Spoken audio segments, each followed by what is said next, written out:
রোজা রাখবেন তো কি কারো ছিলা লাগবে? রোজা কি একা নিজে করা পারবেন? গুরু ছাড়া রোজা হয়? ইমাম ছাড়া নামাজ হয় না, তো ইমাম ছাড়া রোজা হয় কেমনে? আল্লাহর ইবাদত করতে গেলে ইমাম তো লাগবেই। আর আমরা এই মনে হইছি কত হজবরল অবস্থা। নামাজে ইমাম লাগে, কোরবানি করতে খালি হুজুর লাগে, জব করতে, যাকাত দিতে ইমাম লাগে না, রোজা রাখতে ইমাম লাগে না, হজ করতে ইমাম লাগে। ইমাম সাহেব থুইয়া কয়, ইমাম সাহেব হজে যাইতাছি, দোয়া করেন। কি কয় না কয়? ইমামের লগেই তো হজ করবেন, হাকিকি দর্শন। ইমামকে ইব্রাহিম আলাইহিস সালাম, ইব্রাহিম আলাইহিস সালাম সূরা হজের খুলে দেখেন 26-27 নম্বর আয়াতে, যে আপনি তাদেরকে ডাক দেন আপনার কাছে যেন তারা হজ করতে আসে। ঘরের কাছে যাইবার নাই, ইব্রাহিম নবীর কাছে যাইবার কিছু হজ করবার লাগে। ইব্রাহিম নবী জিন্দা কাবা, হাকিকি কাবা, ওই কাবারই তওয়াফ করতে হইব হাকিকি দর্শনে, মারিফাতে। বুঝছেন? এর জন্য তো জাহির বাতিনের সমন্বয় ইসলাম, ইসলামের ভেতর এবং বাহির আছে। কোন বাবা সব মানেন? কোনটা? স্বার্থের বেলায়, স্বার্থের বেলায় মানেন। এই ছোটখাটো এই মূল মূল বিষয়গুলো আপনার আমার ধারণ করতে হইব। এটি ধারণের বিষয়, এটি বলার বিষয় না। বইলা বোঝান যায় না, বইলা পড়া আর বুঝা পড়া এগুলা মূল না, পইরা আল্লাহ চিনা যায় না। ধারণ করতে হবে, ধারণ, ধারণ করলে আর যায় না। অনুভূতি ধারণ আছে না, ধারণ করে রাখছি না। যখন অনুভূতি না থাকে তখনই তো অজ্ঞান, বেহুশ। আমরা যেন অনুষ্ঠানকে আমরা যেন মূল মনে না করি। অনুষ্ঠান মূল না, অনুষ্ঠান হলো মূলকে পরিচয় করায় দেয়।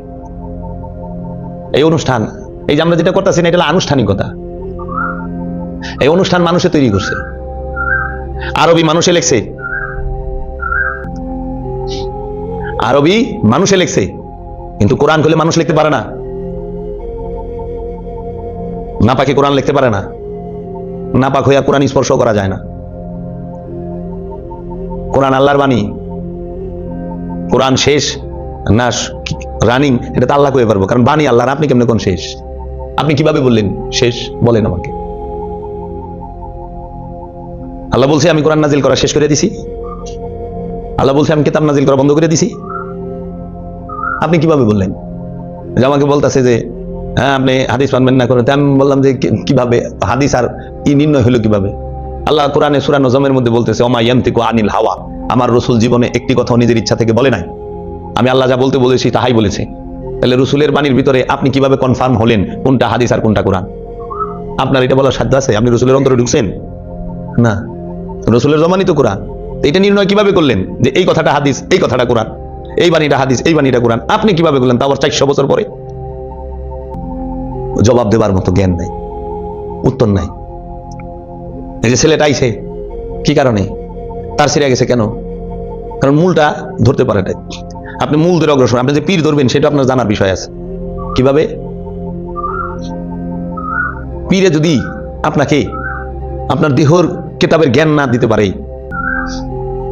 পীর যদি আপনাকে আত্মশুদ্ধির শিক্ষা না দিতে পারে, দায়মি সালাতের শিক্ষা না দিতে পারে, সেই পীরের কাছে থাকার কোনো প্রয়োজন নেই। আমি হলে আমারও ভালাই দেন। মূল কি? সবকিছুর মূল কি? এত কোরআন, এই যে কোরআন হাদিস, এই যে এত ইবাদত বন্দিগি, এত আদেশ উপদেশ নির্দেশ, সমস্ত কিছু কাকে কেন্দ্র করে? মূল বিষয়টা কি? সেটা হলো আপনার আমার নফসকে কেন্দ্র করে। এই নফসের মধ্যে খান্নাস রূপী শয়তান আছে, তাকে কেন্দ্র করে। কোরআনুল কারীমের 6236 আয়াতের এই হাজার হাজার আদেশ উপদেশ নির্দেশ যাহা কিছু আছে, সমস্ত কিছুর মূল দর্শন, মূল বিষয় একটা। সেটা কি? আপনার নফসের সাথে যে খান্নাস রূপী শয়তান মিশে আছে অতপ্রত ভাবে, রক্তের পরতে পরতে, সেই খান্নাস রূপী শয়তানকে মুসলমান করো অথবা তাড়িয়ে দাও। এইটা হলো কোরআনুল কারীমের সকল আয়াতের, সকল কিছুর মূল বিষয়, মূল সারাংশ। এত আদেশ কেন? শয়তানকে মুসলমান করাবার জন্য। এত উপদেশ কেন? তা আপনি তো মানুষ ছাড়া খেপারে তুই মূল হারাবি, মানুষ বজলে সোনার মানুষ হবি। এই মানুষের মধ্যেই নফস আর খান্নাস আছে। মানুষ ছাড়া, জিন ছাড়া অন্য কোনো পশু পাখি গাছপালা তরুলতার মধ্যে খান্নাস নাই, নফস আছে, খান্নাস নাই। আবার এই রূহ একমাত্র জিন আর ইনসানের শাহরগের নিকটে, কোন পশু পাখি, কোন গাছপালা তরুলতার শাহরগের নিকটে রূহ নাই। রূহ কাউকে দেওয়া হয় নাই। রূহ আল্লাহ গোপন রূপ, সুপ্ত রূপ, গুপ্ত রূপের নাম। আর নফস হচ্ছে প্রাণের নাম, মানুষের প্রাণীর প্রাণের নাম, জীবের প্রাণের নাম নফস। এই নফস আর রুহের পার্থক্য যে জানে না, সে পীর হয় কিভাবে, সে আলেম হয় কিভাবে? সে তো পথভ্রষ্ট, বিপথগামী। সে নিজেই জানে না, নামে ওলি বান্ড খালি। যে রুহে সোয়াব পাঠায়, রুহের জন্য মাগফিরাত কামনা করে, রুহের জন্য সোয়াব পাঠায়, যে রুহে হাদিয়া পাঠায়, যে রসুলের জন্য ফরিয়াদ দোয়া করে, তার থেকে বড় পথভ্রষ্ট বিপথগামী আর কেউ আছে? নাই। আমার কাছে তো সত্য বড়, ব্যক্তি বড় না। কারণ রসুলের জন্য দোয়া করবেন, আপনার এই অধিকার দিল কে? আপনার এই ক্ষমতা কই থেকে আসলো? সোয়াব পাঠাবেন কেন? আল্লাহ নিজে বলছে, আমার সাল্লাল্লাহু ইল্লা রাহমাতাল লিল আলামিন, আমার হাবিব, আমি আপনাকে জগৎ সমূহের রহমত করে প্রেরণ করেছি। জাকুম মিনাল্লাহি নূরুন ওয়া কিতাবুম মুবিন, তোমাদের কাছে স্পষ্ট কিতাব এসেছে এবং স্পষ্ট নূর এসেছে রবের তরফ হইতে। যে আল্লাহ বলছে, মা ইয়ানতিকু আনিল হাওয়া, আমার হাবিব জীবনে আমার ইচ্ছা ছাড়া একটি কথা বলে নাই। আল্লাহ বলছেন স্পষ্ট কোরআনের মধ্যে, যে আতি আল্লাহ আতি রাসূল, তোমরা আল্লাহ আল্লাহর রাসূলের আনুগত্য করো। আল্লাহ নিজে বলছেন, যাই আপনার হাতে হাত দিয়ে বায়াত গ্রহণ করলো, সে আমার হাতে হাত দিয়ে বায়াত গ্রহণ করলো। তাহলে সেই রসুলের জন্য আপনি কিভাবে দোয়া করেন? যে রসুলের হাত আল্লাহর হাত, যে রসুলের চেহারা মুবারক আল্লাহর চেহারা মুবারক, তার জন্য আপনার মতো মানুষ আরবি বইরা আপনি দোয়া করতেছেন। কোরআনের জন্য আরবি বইরা দোয়া করেন। আল্লাহ রসুল নিজে কোরআন, আল্লাহ রসুলের জবান মুবারক কোরআন, আল্লাহ রসুলের বাণী মুবারক কোরআন। ওমা ইন্নাহু লাকাউলুন রাসূলিন কারীম, নিশ্চয়ই কোরআন সম্মানিত রসুলের বাণী। সেই কোরআনের জন্য আপনি আরবি কোরআনে পড়ে দোয়া করতেছেন। আল্লাহ এর সওয়াব নজর কোটি কোটি গুণ বাড়ায়া তার রূহে পাঠায় না। লা হাওলা ওয়ালা কুওয়াতা ইল্লা বিল্লাহ। রূহ কি? রূহ আল্লাহর সুপ্ত এবং গুপ্ত রূপের নাম। রব হইল আল্লাহর প্রকাশিত রূপের নাম। আল্লাহ দুই রূপ। আল্লাহ যখন আমাদের মাঝে রহস্যময় ভাবে গোপন থাকে, তখন তিনি রূহ রূপে থাকেন।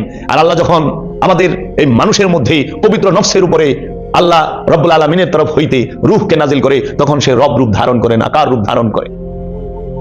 আর সেই রূহকে প্রকাশ হইলেই তাকে রব বলে। আর সেই রব যে বাণী বলে, সেই বাণীকে কোরআন বলে। রবের বাণী হইল কোরআন। তাই কোরআন রবের তরফ হইতে নাজিল। তানজিলুম মির রাব্বিকুম আলা কলবিকা, আপনার রবের তরফ হইতে কোরআন নাজিল হয়েছে আপনার কলবের উপরে। রবের তরফ হইতে কুলুর রুহি আমরি রব্বি, বলুন রূহ রবের আদেশ। রব হইতে আলাদা না, রব রূহ নাজিল করে, রব রূহ নিক্ষেপ করে। তো সে একদম বিরাট আলেম হয়ে গেছেন গা, বিরাট পেশা হয়ে গেছেন গা, রুহের 5 ভাগ করে বই রইছে। হ্যাঁ, তারপরে রুহে সব পাঠায় বই রইছে। রসুলের লিগে দুয়ার ঘরে দোয়া, দুয়ার ঘরে গেলে দোয়াই করো। রসুলের জন্য দোয়া করো। রসুল জানো কে? ওই ভেদ। তুমি তো রসুল দর্শনই বুঝো না, তুমি আবার গুরু সাচ্ছ ঢঙ্গি। জীবনে কোরআনের শুরু থেকে শেষ পর্যন্ত ভেদ রহস্যগুলোও পড়ে নাই। আরবি কোরআনের যদি শুরু থেকে শেষ পর্যন্ত অর্থ সহ পড়তো, এই ভ্রম থাকতো না। আর যদি কামেল অলির বায়াত হইতো, কামেল অলি পাওয়া কি চারটিখানি কথা? অনেক নসিবের ব্যাপার।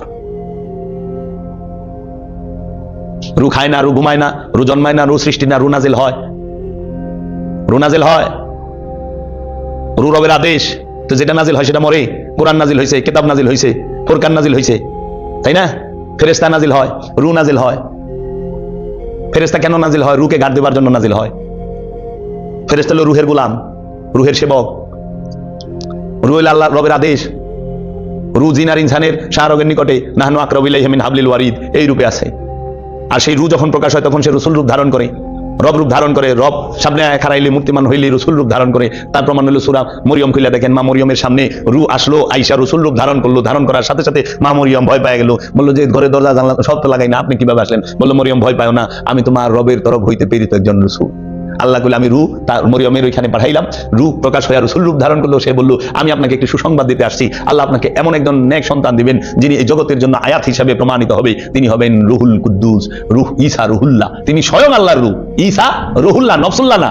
ঈসা রুহুল্লাহ, ঈসা স্বয়ং আল্লাহর রূহ। এজন্য ঈসা স্বয়ং আল্লাহর রূহ দেখা ওই যে মরারে তাজা করছে, নফসকে হুকুম করছে, তুই খাড়া, খাড়ায় গেছে। এই নফস খাড়া, খাড়ায় গেছে। কারণ রুহের হুকুমে নফস খাড়ায়। নফস নফসকে তাজা করতে পারে না, রূহ নফসকে তাজা করতে পারে। এজন্য সেই ঈসা রুহুল্লাহ। আর তুমি ফকির হইছ, তুমি পীর সাচ্ছ, পথভ্রষ্ট নিজ, আর সবাইকে পথভ্রষ্ট করার জন্য লিপ্ত। সত্য অনেক গভীরে, সত্য অনেক গভীরে। সত্যকে টেনে উদ্ভাসিত করার জন্য, উপরে তোলার জন্য কারবালায় দাঁড়াইতে হয়, কল্লা কাটাইতে হয়। কল্লা কাটানি ছাড়া, কারবালায় না দাঁড়ানো ছাড়া সত্যকে দাঁড় করা যায় না। সত্যকে সামনে তুলে আনা যায় না। নাহলে এজিদ সবসময় ক্ষমতাবান, স্বার্থ সবসময় ভয়ঙ্কর ক্ষমতালয় থাকে। ফেরাউন নমরুদ সবসময় শক্তি লয়ে বয়ে থাকে। আর সত্য একা। মুসা একা গেছে ফেরাউনের কাছে, ইব্রাহিম আলাইহিস সালাম একা গেছে নমরুদের কাছে, বাহিনী লয়ে যায় না। বাহিনী পাইব কি? সত্যের লগে বাহিনী থাকে নাকি?